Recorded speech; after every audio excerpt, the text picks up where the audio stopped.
Bienvenida, doctora Basterra, gracias por acompañarnos en nuestro programa. No, gracias a ustedes. Bueno, antes de empezar a conversar con la doctora, vamos a contarles un poco a nuestros televidentes algunos de los tantos méritos y antecedentes que ella ostenta. La doctora es magíster en Derecho Constitucional y Derechos Humanos, es doctora en Derecho y especialista en Derecho Público. Y hoy vamos a hablar sobre un tema muy sensible para todos en nuestra comunidad y que tiene que ver con la protección de los datos personales. Y a raíz de ello se me ocurre preguntarle en primer término si existe alguna normativa principal al menos que proteja o contemple esta cuestión. Sí, Javier, hay una normativa que le diría que es muy importante y que es muy bueno que el ciudadano la conozca, porque hay una ley que es justamente la Ley de Protección de Datos Personales, que es la Ley 25.326, que es desde el año 2000 que rige en Argentina. Y hoy en día, con el correr del tiempo, se le está dando verdaderamente mucha utilidad, porque esa ley permite tener acceso a nuestros datos personales, tener conocimiento de los mismos, y en caso que los datos sean falsos o discriminatorios o se recopilen con fines que sean potencialmente discriminatorios, se puede pedir la corrección o la supresión de los datos personales. Bueno, eso suena muy importante realmente, que la gente lo conozca. Son más de 10 años de vigencia de esta ley. ¿Y cuál es el grado de conocimiento en general que tiene la comunidad, ¿no? Yo advierto que el grado de conocimiento es inferior al que estaría bueno que los ciudadanos lo conocieran, porque permite, sin ningún tipo de litigios, por ejemplo, la persona puede ir a un banco de datos, ya sea destinados a proveer informes o simplemente un banco de datos, aunque no esté destinado a proveer informes, como, bueno, no sé si se pueden dar nombres, pero verás, ¿no? Si los que sea, cualquier banco de datos, cualquier banco como que da informes propiamente dicho, y si no, otros bancos de datos que, aunque no estén destinados a proveer informes, su trabajo se vuelca en una gran base de datos. Entonces, cualquiera de nosotros lo que hacemos es ir y pedir: señores, ¿qué datos tienen acerca de mi persona? Y en un término, como dice la ley, de 5 días corridos me tienen que dar el dato. Si no me lo dan, me queda abierta una acción judicial, que es la de habeas data. Y en caso que lo que quiero hacer es, una vez ya tengo el dato, ¿no es cierto?, y ese dato es inexacto, es incorrecto, es falso, en ese caso lo que hago es inmediatamente en 10 días pedir que se ponga el dato en forma exacta. Y si no se hace, ahí me queda expedita la acción ante los tribunales de habeas data. ¿Qué quiero decir con esto entonces?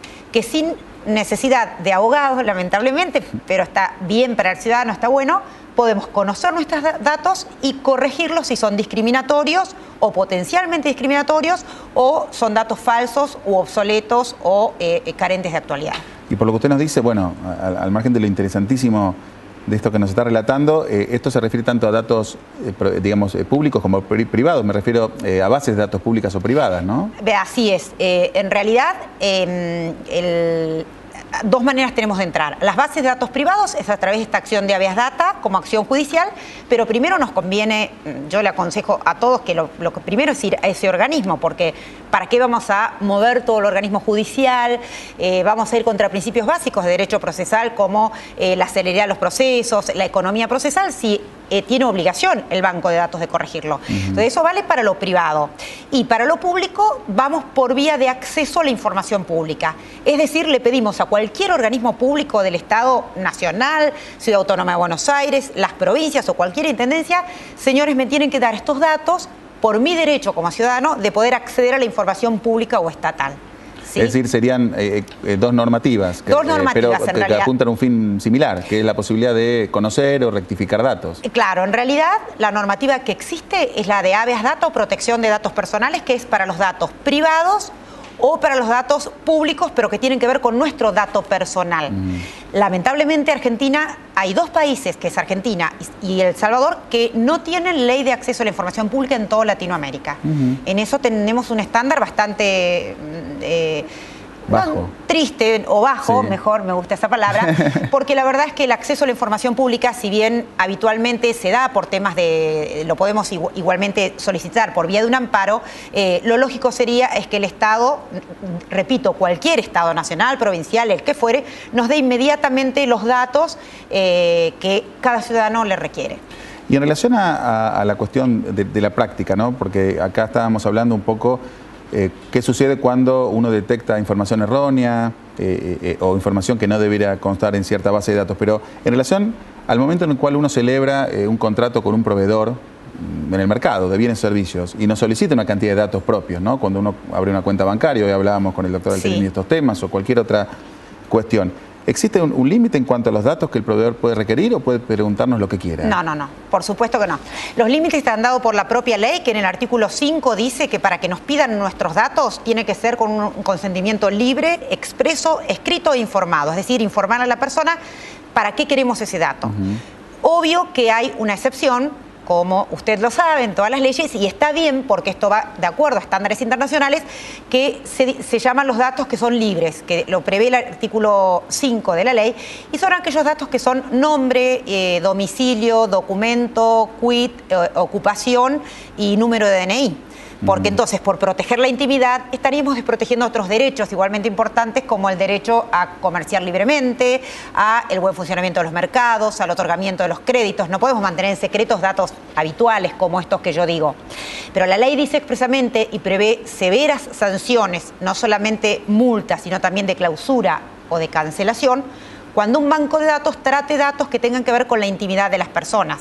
Por ejemplo, los que tienen que ver con la afiliación sindical, los que tienen que ver con la opinión política de una persona, su religión, sin consentimiento expreso e informado, ¿no es cierto? La orientación sexual o la salud de las personas. Bien. Y a modo de cierre, para tener una noción, sin perjuicio que este tema siempre es interesante profundizarlo, ¿qué es lo que puede hacer la empresa con los datos? ¿Cómo los debe administrar? ¿Puede hacer lo que quiera una vez que tiene esa información? Claro, es muy buena esa pregunta, porque en realidad lo que tiene que hacer la empresa es recopilar los datos y guardar los principios de la ley, que dice que los datos se utilizan para el fin que fueron requeridos.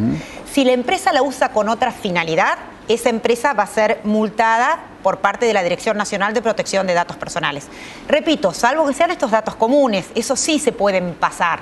Por eso a veces dicen, ¿es legal o ilegal un banco de datos? Me vendieron un banco de datos. No, en realidad no es ilegal en tanto en cuanto sean esos datos, nombre, domicilio, documento. De hecho, yo siempre cuento que, y usted le habrá pasado, va a un shopping y le piden datos, porque supuestamente es un sorteo. Bueno, en realidad yo no conozco a nadie que haya ganado nada, y terminamos dando esos datos. Son bases de datos. Esas bases sí son legales. Y los otros datos que sí se pueden recopilar, que dice la ley, son los que guardan directa relación con el motivo por el cual la persona va a celebrar el contrato. ¿Cuál es el ejemplo válido?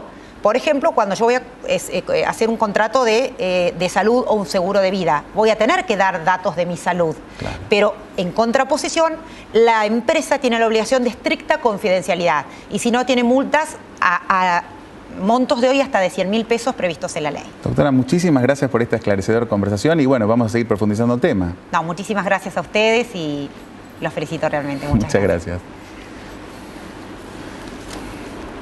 Bien, bueno, estamos con el micrófono cerrado.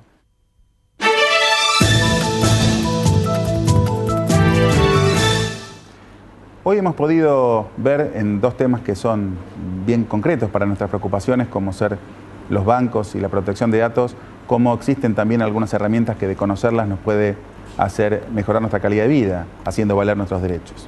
La semana que viene vamos a tratar una vez más temas de interés para todos, uno de los cuales va a ser la cuestión de la medicina prepaga. Ustedes saben que existe una nueva ley que regula la cuestión desde el año pasado y en el mes de diciembre de 2011 se dictó el decreto reglamentario. Vamos a tratar de conocer en qué medida rige, en qué cambia nuestra relación con las empresas de medicina prepaga.